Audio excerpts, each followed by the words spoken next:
प्रिय विद्यार्थियों, पिछली कक्षा में हमने चर्चा की थी राजस्थान की मृदा संसाधन के बारे में। तो जो परंपरागत हम विभाजन करते हैं, लाल मिट्टी, काली, मध्यम काली, क्षारीय, तापीय, मरुस्थलीय और अन्य प्रकार की जो मिट्टियाँ होती हैं उनके बारे में हमने चर्चा की थी। आज हम साइंटिफिक दृष्टिकोण से, वैज्ञानिक दृष्टिकोण से राजस्थान में जो मिट्टियों का विभाजन किया गया है उस पर आज हम चर्चा करेंगे। तो राजस्थान का जो वैज्ञानिक वर्गीकरण है, अगर उसकी हम बात की जाए तो 5 भागों में हम इसको बांटते हैं। सबसे पहले पश्चिमी राजस्थान का जो जैसलमेर, जोधपुर, बीकानेर और बाड़मेर वाला क्षेत्र है, यहाँ पे पाई जाती है एरिडी सोल्स। साइंटिफिक दृष्टि से इनका नाम है एरिडी सोल्स।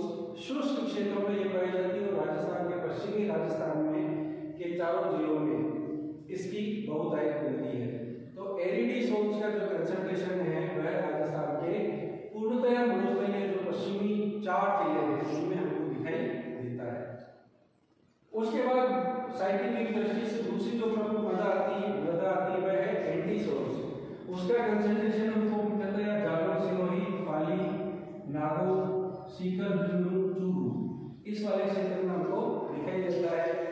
एंटी सोल्स की प्राय शुष्क अर्ध शुष्क क्षेत्रों में पाई जाने वाली मिट्टी है और राजस्थान का ये जो अर्ध शुष्क मरुस्थलीय क्षेत्र है जिसको हम शेखावाटी के मैदान, नागौर उच्चभूमि, पांगड़ प्रदेश इनके रूप में जानते हैं और गलगत का मैदान, इन चारों क्षेत्रों में एंटी सोल्स जो है वो पाई जाती है बहुतायत से।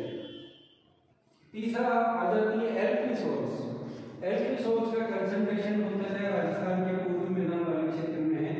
अलवर, भरतपुर, धौलपुर, दौसा, टोंक, जयपुर, अजमेर, भीलवाड़ा, इन सारे जिलों में एल्फी सोल्स जो है उसका कंसंट्रेशन दिखाई देता है। तो तीसरे प्रकार की जो मिट्टी है वह है जो साइंटिफिक वर्गीकरण है उसमें आता है एल्फी सोल्स। फिर उसके बाद जो हाड़ौती का दक्षिणी पूर्वी पठार है, कोटा, बूंदी, बारां, झालावाड़, इन जिलों में जो प्रमुख मृदा पाई जाती है वह है वर्टी सोल्स। इन चारों जिलों के साथ साथ सवाई माधोपुर तक इस मिट्टी का विस्तार है। तो वर्टी सोल्स चौथी प्रमुख प्रकार जो कहा जाता है साइंटिफिक मेथड से वह है वर्टी सोल्स और उसका कंसंट्रेशन है हाड़ौती का पठार में। और 5वां इंसेक्टी सोल्स जिसका मुख्यतः केंद्र हमको दक्षिणी राजस्थान में दिखता है।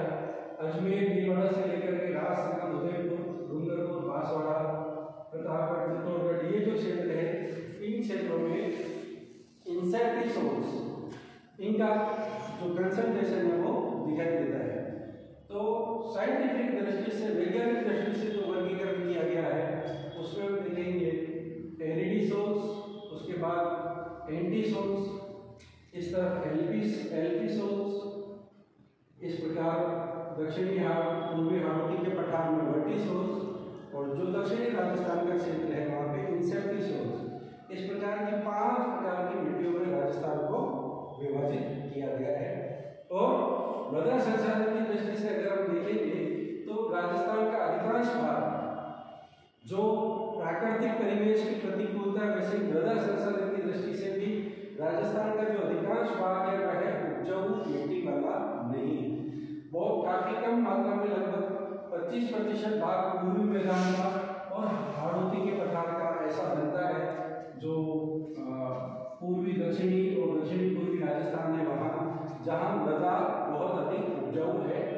इसके अतिरिक्त जो पश्चिमी राजस्थान है वहाँ पर बहुत मुश्किल से सिंचाई के साधनों के द्वारा अभी थोड़ा बहुत जिसको हम कह सकते हैं विकास काफी अच्छी मात्रा में गंगानगर, हनुमानगढ़ में हुआ है, पर बाकी जो अर्धशुष्क पश्चिमी राजस्थान है वहाँ उतना डेवलपमेंट अभी नहीं हो पाया। तो मृदा संसाधनों के लिहाज से हम देखेंगे तो पूर्वी राजस्थान और दक्षिणी पूर्वी राजस्थान जो है वह काफी जलोढ़ मिट्टी की उपलब्धता के कारण, मध्यम काली मिट्टी की उपलब्धता के कारण से यहाँ पे कृषि फसलों का जो चाहे वो व्यापारिक फसलें हो चाहे खाद्यान्न फसलें हो उनका विकास काफी अच्छी मात्रा में हुआ है। मृदा अपरदन के बहुत अरावली पर्वतीय प्रदेश में और पश्चिमी राजस्थान में वायु जो अपरदन होता है, वायु के द्वारा जो अपरदन होता है उसके कारण से यहाँ जो उपजाऊ और अरावली क्षेत्र ये पूरा जो लगभग 70% क्षेत्र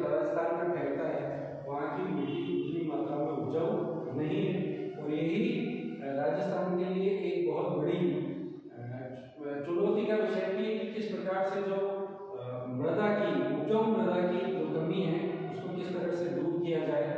अनेक परियोजनाएं, अनेक प्रोजेक्ट इस दिशा में चल रहे हैं। मरुस्थलीकरण को रोकने के प्रयास, इसी प्रकार से उपजाऊ और कृषि योग्य जो भूमि है उसमें विस्तार किए जाने के लिए विभिन्न प्रकार के जो प्रयास है वो प्रारंभ से होते रहे हैं ऐतिहासिक काल से, और पिछले आज़ादी के बाद से तेजी से इस दिशा में प्रयत्न हुए हैं और उसका एक नतीजा, एक अच्छा रिजल्ट दिखाई दे रहा है। तो ये जो अर्धशुष्क मरुस्थलीय प्रदेश था जहाँ सिंचाई की काफ़ी कम संभावनाएं थी, उनको नहरों के द्वारा इंदिरा गांधी नहर प्रोजेक्ट उसमें बहुत बड़ा प्रकार से मील का पत्थर साबित हुआ है। इस तरीके से इस क्षेत्र में भी सिंचाई की सुविधाओं को काफ़ी बढ़ाया गया है। गुजरात से नर्मदा जो परियोजना है उससे भी जालोर और सिरोही जिले मुख्यतः लाभान्वित हो रहे हैं।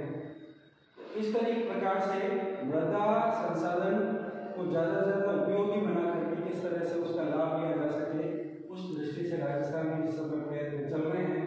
और पूर्वी राजस्थान और दक्षिणी पूर्वी राजस्थान और गन्ना का मैदान, ये क्षेत्र कृषि फसलों की दृष्टि से हम देखेंगे तो उत्पादन के लिहाज से ले लें और गुणवत्ता के लिहाज से ले लें, दोनों दृष्टियों से राजस्थान के बाकी हिस्सों की तुलना में ज़्यादा अच्छे दिखाई देते हैं। तो आज ये हमने मृदा संसाधन के बारे में बात की। अगली कक्षा में